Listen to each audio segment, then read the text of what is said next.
The sirens cut through the night. Flashing red and blue lights painted the street outside a quiet suburban home.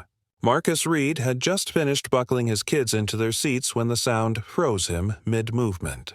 2 police cruisers screeched to a halt behind his SUV. Doors slammed. Commands shouted. "Hands where we can see them." Marcus blinked. "Excuse me."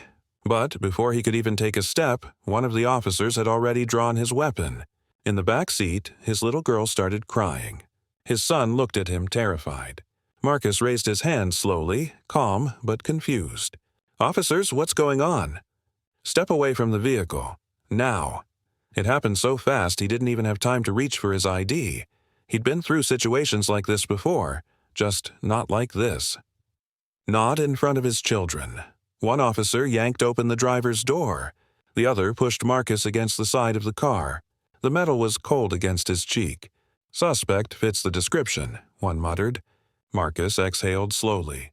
"What description?" They ignored him. "Car reported stolen." Marcus turned his head slightly.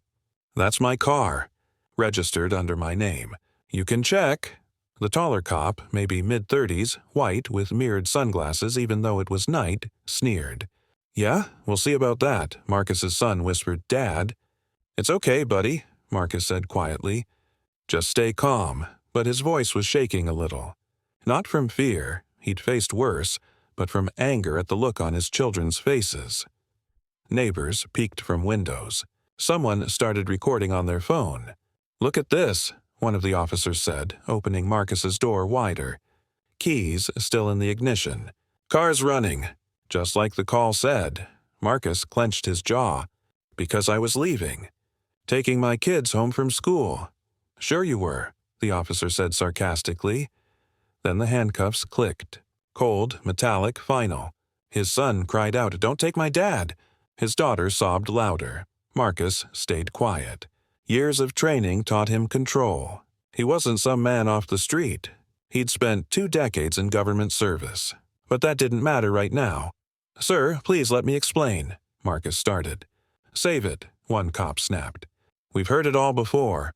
The second cop, younger, looked uncertain but didn't interfere. Marcus said carefully, "If you'll just check my wallet—" "Shut it." The older one shoved him toward the curb.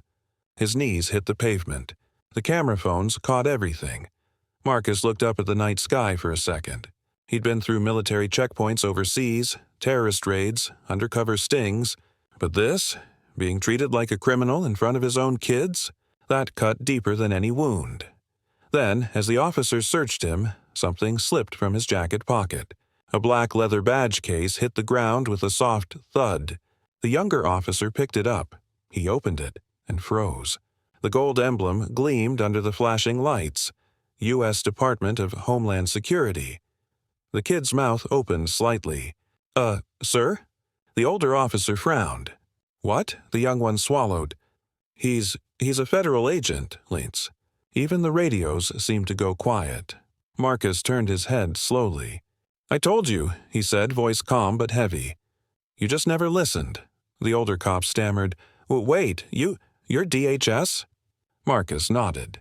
"Special Agent Reed, Counterterrorism Division." The man's face drained of color. He looked back at the handcuffs like they were burning his hands.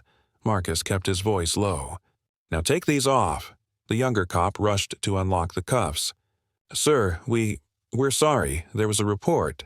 Marcus didn't move. He looked them both dead in the eye. "You saw a black man with a nice car, and you decided that was enough." The younger one looked down. The older one tried to defend himself. "Look, we were just doing our job." Marcus shook his head slowly. "Then you should learn what that job really means." Neighbors were still watching. Phones still recording. Someone whispered, "He's a federal agent?" The kids ran to Marcus, hugging him tightly. His daughter was still crying, but quieter now. He kissed her forehead. "It's okay, baby. Daddy's fine." One of the officers took a step forward, trying to explain, but Marcus held up a hand. "Not another word." The older cop started to protest again. "You need to understand," Marcus interrupted sharply. "No, you need to understand. You humiliated a man in front of his family because you assumed. You didn't ask. You didn't verify. "You just acted," his voice echoed in the quiet street. No one dared to speak. Marcus turned to his kids. "Remember this moment," he said softly. "Not because your dad is angry, but because this is what happens when people stop seeing others as human." The younger cop lowered his gaze. Marcus's voice didn't waver. "I've spent my life protecting this country. But tonight I realized something. Sometimes the biggest threat isn't outside our borders." The older cop's jaw tightened. He knew exactly what Marcus meant. Marcus handed him his badge. "Read it again." Out loud, the officer hesitated, then said quietly, "Homeland Security, Special Agent Marcus Reed." The words felt heavier now. Marcus took his badge back, placed it inside his jacket. He looked at both men. "I'm not pressing charges," he said finally. They both exhaled in relief until he continued. "But your department will hear about this. And next time, think before you act." He turned, opening the car door for his kids. They climbed in, eyes still wide. As Marcus started the engine, the radio in one of the cruisers crackled. "Unit 12, we got confirmation. The suspect vehicle was 2 streets over." The officers froze again. Wrong man, wrong car, wrong everything. Marcus didn't look back. He drove away quietly, leaving the flashing lights behind. Later that night, he tucked his kids into bed. His son whispered, "Dad, why did they think you were bad?" Marcus sighed. "Because sometimes people see what they want to see. Not what's real." "Will it happen again?" his daughter asked. He paused, then said, "I hope not. But if it does, you remember who you are. You stay calm. You stand tall. And you never let anyone make you forget your worth." News had already spread by morning. A neighbor's video had gone viral overnight. The caption read, "They arrested a black man in front of his kids until they saw the badge." Thousands of comments poured in, some angry, some ashamed. Some inspired. Marcus didn't respond. He sat on the porch with a cup of coffee, watching his kids play in the yard.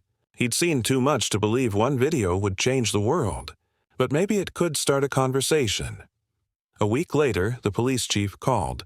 Apologies, promises, sensitivity training. Marcus listened silently.